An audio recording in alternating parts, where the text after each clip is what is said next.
ശ്രീശങ്കരാചാര്യർ ന ശോച്യ അശോച്യ താൻ ശോചിതവാനസി പ്രജ്ഞാവതാം ബുദ്ധിമതാം വാചാഞ്ച വചനാനി ച ഭാഷസേ തത് ഏതത് മൗഢ്യം പാണ്ഡിത്യം ച വിരുദ്ധം ആത്മനി ദർശയസി ഉന്മത്ത ഇവ ഇതി അഭിപ്രായ എന്നാണ് സാഖ്യയോഗം 11-ാം ശ്ലോകം ഭഗവത്ഗീതയുടെ 2-ാം അധ്യായം സാഖ്യയോഗം 11-ാം ശ്ലോകത്തെ കുറിച്ച് പറഞ്ഞിട്ടുള്ളത്. അനുശോചിക്കേണ്ടാത്തതിനെ കുറിച്ച് അനുശോചിക്കുകയും പ്രജ്ഞയുള്ള ഒരു ബുദ്ധിമാനെ പോലെ സംഭാഷണം ചെയ്യുന്ന അർജുനന്റെ വൈരുദ്ധ്യാത്മകമായ ദർശനത്തെ അദ്ദേഹം ഉന്മത്തന്റെ അഥവാ ഭ്രാന്തന്റെ അവസ്ഥയായിട്ടാണ് കാണുന്നത്. ജ്ഞാനേശ്വരിയിലും ഇത് ഭ്രാന്ത് പിടിച്ച അവസ്ഥയായി തന്നെയാണ് പറഞ്ഞിരിക്കുന്നത്.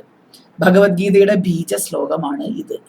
ഈ ശ്ലോകം മുതൽ, അതായത് ഈ 11-ാം ശ്ലോകം മുതൽ 21 ശ്ലോകം കൊണ്ട് ഭഗവാൻ നടത്തുന്ന പരമാർത്ഥാത്മ തത്വ നിരൂപണമാണ് സാഖ്യം എന്ന് ശങ്കരാചാര്യർ പറഞ്ഞിട്ടുള്ളത് കൊണ്ട് സാഖ്യയോഗത്തിന്റെ ബീജശ്ലോകവും ഇതുതന്നെയാണ്.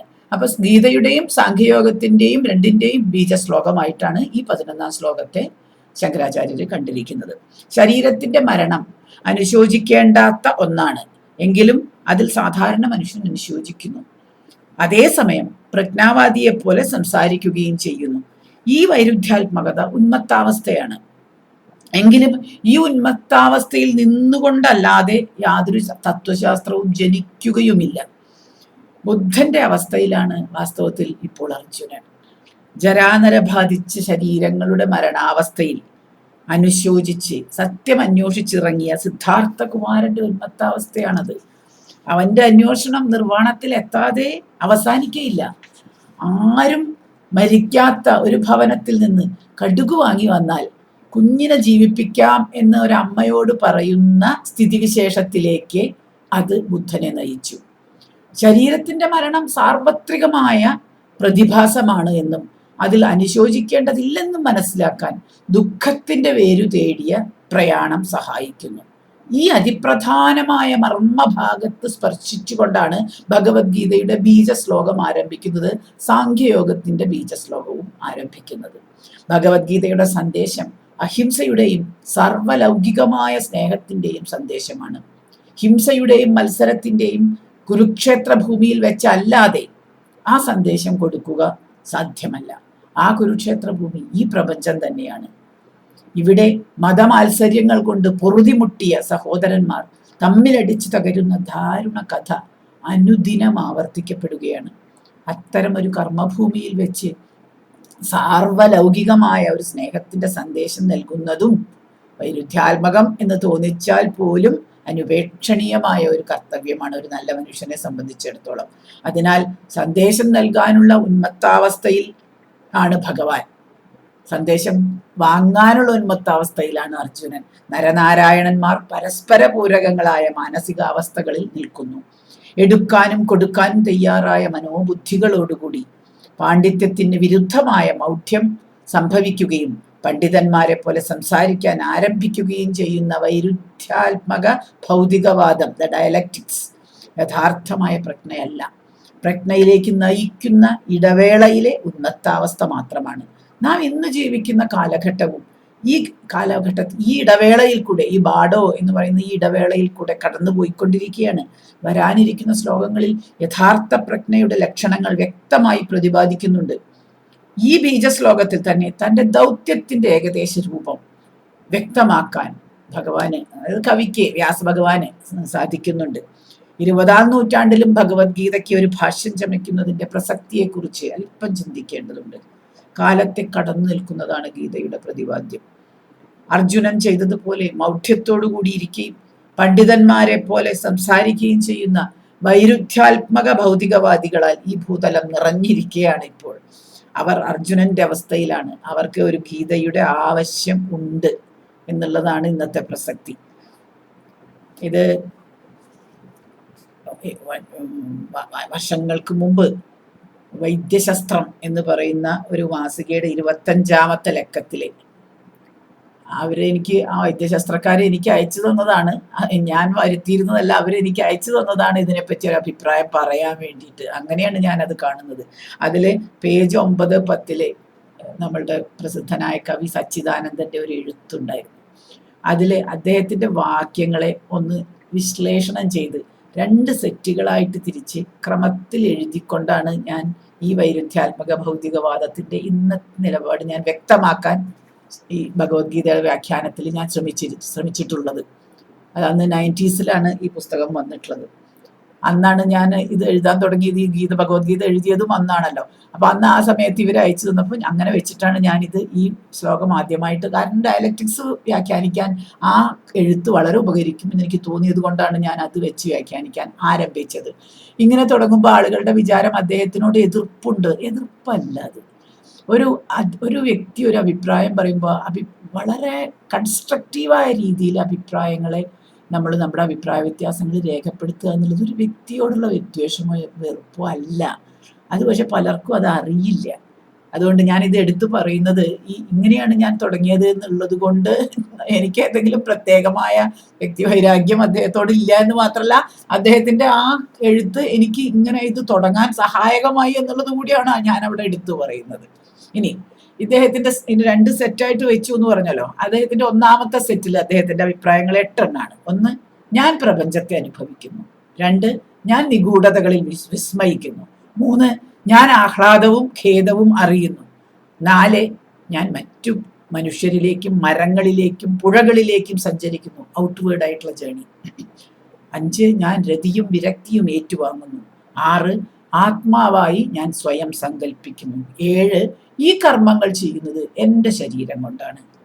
8, ഈ പറഞ്ഞ 7 കാരണങ്ങളാൽ, അതിനാൽ ഞാൻ ഭൗതികവാദിയാണ്. ഇതാണ് അദ്ദേഹത്തിന്റെ ആദ്യത്തെ സെറ്റ്. അപ്പൊ 1 മുതൽ 6 വരെയുള്ള കർമ്മങ്ങൾ, അതായത് പ്രപഞ്ചത്തെ അനുഭവിക്കുക, നിഗൂഢതകളിൽ വിസ്മയിക്കുക, ആഹ്ലാദം ഖേദം അറിയുക, മറ്റു മനുഷ്യരിലേക്കും പുഴകളിലേക്കും മരങ്ങളിലേക്കും സഞ്ചരിക്കുക, രതിയും വിരക്തിയും ഏറ്റുവാങ്ങുക, ആത്മാവായി സ്വയം സങ്കല്പിക്കുക, ഇവ ചെയ്യുന്നത് എൻ്റെ ശരീരമാണെന്നാണ് അദ്ദേഹം പറഞ്ഞത്. കർമ്മങ്ങൾ ചെയ്യുന്നത് എൻ്റെ ശരീരമാണ്.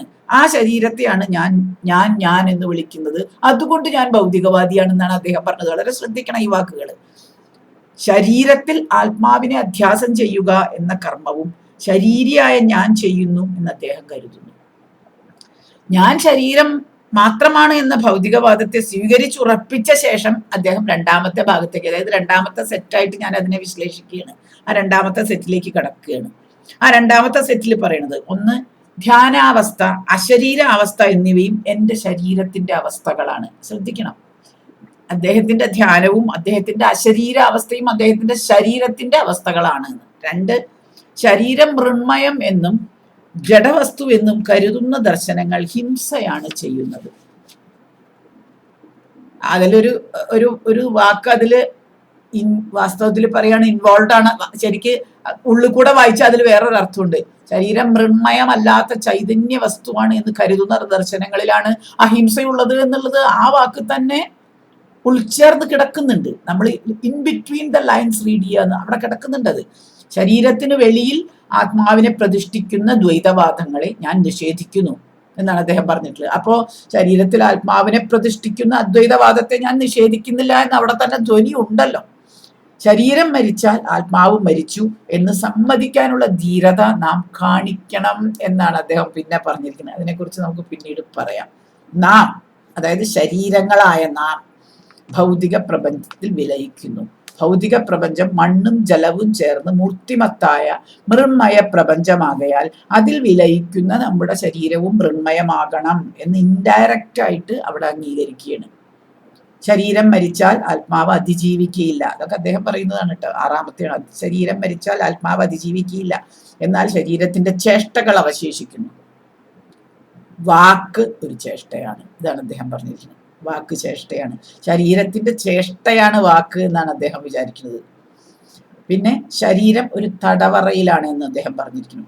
അപ്പൊ അവിടെ നമുക്കൊരു ചോദ്യം വരും, എന്താണ് ഇപ്പൊ തടവറ? ശരീരം കിടക്കുന്നത് ഏത് തടവറയിലാണ്? പ്രപഞ്ചാണോ ആ തടവറ? പ്രപഞ്ചമാണെങ്കിൽ സാങ്കല്പികമായി അധ്യാസം ചെയ്ത ആത്മാവാണോ? പ്രപഞ്ചമാണെങ്കിൽ അതിൽ സ്വാഭാവികമായി വിലയം പ്രാപിക്കുന്ന ശരീരം തടവറയിലാവാൻ വയ്യ. പ്രപഞ്ചവും ശരീരവും ഒന്നാണല്ലോ, അപ്പൊ ആവാൻ വയ്യ. ആത്മാവാണ് തടവറയെങ്കിൽ ആ തടവറയെ സച്ചിദാനന്ദൻ യഥാർത്ഥമായിട്ട് അംഗീകരിക്കുന്നുമുണ്ട് അല്ലെ. ശരീരം ഒരു തടവറയിലാണെന്ന് പറഞ്ഞാൽ പ്രപഞ്ചത്തിലാണെങ്കിൽ അത് ആവാൻ വയ്യ, രണ്ടും ഒന്നാണല്ലോ. വിലയം പ്രാപിക്കുന്ന സ്ഥാനത്തിൽ നമുക്ക് തടവറയിലല്ലോ, ആ വിലയം പ്രാപിക്കുകയല്ലേ അതിലേക്ക്, അത് തന്നെയാണല്ലോ നമ്മൾ. അപ്പൊ നമുക്ക് തടവറയിലല്ല. ഇനി ആത്മാവാണെന്ന് പറഞ്ഞാൽ ആത്മാവിന്റെ അസ്തിത്വത്തെ അംഗീകരിക്കും വേണം. അപ്പൊ വളരെ വലിയ ബുദ്ധിമുട്ടായിട്ടുള്ള ഒരു കാര്യത്തിൽ അവിടെ എത്തിപ്പെടുകയാണ് ആ ബുദ്ധിജീവികളുടെ. അവിടെ നമ്മൾ വളരെ ഇങ്ങനെ ഇത് എല്ലാവർക്കും പറ്റുന്ന ഒരു കാര്യമാണ്. അങ്ങനെ നമ്മൾ ഇല്ലാത്തൊരു സാധനത്തിൽ എങ്ങനെയാ ശരീരം തടവിലാവുക? അപ്പൊ ആത്മാവും ആവാൻ വയ്യ. അപ്പൊ ആത്മാവും അല്ല ശരീരമല്ല, പിന്നെ ഏതാ തടവറ എന്നുള്ള ചോദ്യം നമുക്ക് വരും. ഒരു ബുദ്ധി കൊണ്ട് ആലോചിക്കുന്ന ആൾ ഏതായിപ്പോ ഈ തടവറ ഏതാണ്? ശരീരം ലിംഗവും വർണ്ണവുമായി നമ്മുടെ പീഠാനുഭവമാണ് എന്നാണ് അദ്ദേഹം പിന്നെ പറയുന്നത്.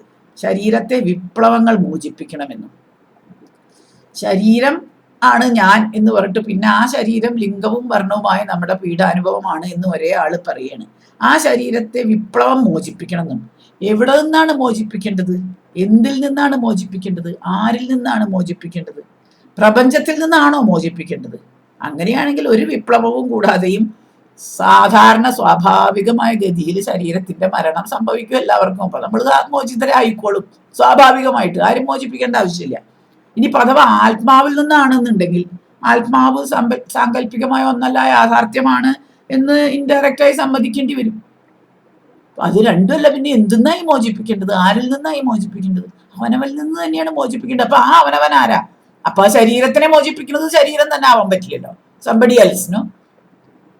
ശരീരത്തെ മോചിപ്പിക്കണമെങ്കിൽ ആ ശരീരത്തെ മോചിപ്പിക്കുന്നത് ആരാണ്? അവനവനിൽ നിന്ന് തന്നെ അവനവൻ തന്നെ മോചിപ്പിക്കുക എന്ന് പറയുമ്പോൾ ശരീരമല്ലാത്ത ഒരു വസ്തു അവിടെ ഉണ്ട് എന്നുള്ള ധ്വനി അവിടെ വന്നു കഴിഞ്ഞു. അങ്ങനെ പീഠാനുഭവത്തിൽ നിന്നാണ് മോചിപ്പിക്കേണ്ടത് എങ്കിൽ ശരീരം തന്നെ പീഠാനുഭവം എന്ന് പറയുകയാൽ ശരീരത്തിൽ നിന്നാണ് മോചനം വേണ്ടത്. ആര് മോചിപ്പിക്കണം എന്ന ചോദ്യം അവിടെ പ്രസക്തമാവുന്നു. നമുക്ക് അടുത്ത അദ്ദേഹത്തിന്റെ സെറ്റ്, നമുക്ക് ശരീരങ്ങൾക്ക് നൃത്തം ചെയ്യണം, നമുക്കതിനാവുന്നില്ല എന്നാണ്. അകലങ്ങൾ നമ്മെ നിശ്ചലരാക്കുന്നു. നാം ഉണ്ടാക്കിയ ലോകത്തിന്റെ വാസ്തുശില്പം അതിനെ ജയിലിലാക്കുന്നു. നമ്മൾ ഉണ്ടാക്കിയ ലോകത്തിന്റെ വാസ്തുശില്പം നമ്മൾ തമ്മിലുള്ള അകലങ്ങൾ കൂട്ടുന്നു, നമ്മളുടെ ശരീരങ്ങളെ തടവിലാക്കുന്നു. അതുകൊണ്ട് നമ്മുടെ ശരീരങ്ങൾക്ക്, അതായത് ഞാൻ എന്ന് അദ്ദേഹം വിളിക്കുന്ന ശരീരത്തിന് നൃത്തം ചെയ്യാനാവുന്നില്ല എന്നാണ് പറഞ്ഞത്. ഇതിപ്പോ അവനവൻ തന്നെ ഉണ്ടാക്കിയ ഒരു തലവറയിൽ അവനവൻ തന്നെ അവനവനെ തന്നെ ഇട്ടുവെച്ചു, അവനവൻ തന്നെ അതിനെ മോചിപ്പിക്കണം. ഇത്രയപ്പോ ചുരുക്കത്തിൽ അർത്ഥമുള്ളൂ അതിന്. ഞാൻ ശരീരമാണ് എന്നുണ്ടെങ്കിൽ, ഞാൻ എന്ന് പറയുന്ന എല്ലാ വ്യക്തിയുടെയുമായ ഞാനിനെ പറയണത്, എൻ്റെ ഞാനിനെ മാത്രമല്ല പറയുന്നത്. ഞാൻ എന്ന ഒരു ഞാൻ എന്ന കൺസെപ്റ്റ്, അഹം, ഞാൻ എന്ന കൺസെപ്റ്റ് ശരീരമാണ് എന്നുണ്ടെങ്കിൽ, ഞാൻ അതായത് ഈ ശരീരം ഉണ്ടാക്കിയ ലോകത്തിന്റെ വാസ്തുശില്പം എന്നെ, അതായത് ശരീരത്തെ തന്നെ ജയിലിലാക്കി എന്നും ഞാൻ ആ ജയിലിലാണ് എന്നും ആണ് ഇപ്പൊ സച്ചിദാനന്ദൻ പറഞ്ഞതിന്റെ സാരം. ആ ജയിലിൽ നിന്നൊരു മോചനമാണ് അദ്ദേഹത്തിന് ആവശ്യം എന്നും അദ്ദേഹം പറഞ്ഞു കഴിഞ്ഞു. ഇതാണ് വൈരുദ്ധ്യാത്മക ഭൗതികവാദിയുടെ, എല്ലാ വൈരുദ്ധ്യാത്മക ഭൗതികവാദികളുടെയും അവസ്ഥ ഇത് തന്നെയാണ്. ഡയലക്റ്റിക്സ് എന്ന് പറഞ്ഞാൽ അതാണ്. This is what you call dialectics. സ്വന്തം മനസ്സിന്റെയും ശരീരത്തിന്റെയും തടവറയിൽ നിന്നൊരു മോചനം ആഗ്രഹിക്കുകയാണ് മനുഷ്യര്. അപ്പോഴാണ് ഈ ഡയലക്റ്റിക്സ് വരുന്നത്. ഗീതയുടെ ബീജശ്ലോകത്തിൽ തന്നെ മനുഷ്യന്റെ ഈ വൈരുദ്ധ്യാത്മകവും മൂഢവുമായ മാനസികാവസ്ഥയെക്കുറിച്ച് ഒരു അന്വേഷണത്വരയായിട്ട് മാറ്റുന്ന ഒരു ശക്തി അതിൽ അന്തർഭവിച്ചിരിക്കുന്നുണ്ട് എന്നതിനെക്കുറിച്ച് കൂടിയാണ് ഈ 11ാം ശ്ലോകം അവതരിപ്പിക്കുന്നത്. അതുകൊണ്ടാണ് അത് എന്നത്തേക്കും പ്രസക്തമായിരിക്കുന്നത്. ചിന്തിക്കുന്ന ഏത് മനസ്സും എത്തിപ്പെടുന്ന ഒരു വൈരുദ്ധ്യാത്മക ഭൗതികവാദം അതിനെ മൂഢമായ ഒരു മാനസികാവസ്ഥയിലേക്ക് കൊണ്ടുപോകുന്നതിന് പകരം അന്വേഷണത്വരയിലൂടെ, ഗവേഷണത്തിലൂടെ വളരെ മനോഹരമായ ഒരു അവസ്ഥയിലേക്ക് കൊണ്ടുപോകാനുള്ള ഒരു ത്വരയായിട്ട് അതിനെ മാറ്റിയെടുക്കുക എന്നുള്ളതാണ് അവിടെ ഗുരുവായി നിൽക്കുന്ന കൃഷ്ണന്റെ പ്രവൃത്തി. അതുകൊണ്ടാണ് അത് ഇന്നത്തേക്കും പ്രസക്തമാണ് എന്ന് ഞാൻ പറഞ്ഞത്. അങ്ങനെയാണ് ഈ ബീജശ്ലോകത്തിന്റെ പ്രസക്തി, 21ാം നൂറ്റാണ്ടിൽ ഞാൻ രചിക്കുന്ന ഈ ഭാഷ്യത്തിന്റെ പ്രസക്തി ഈ രീതിയിലാണ് ഞാൻ കാണുന്നത്.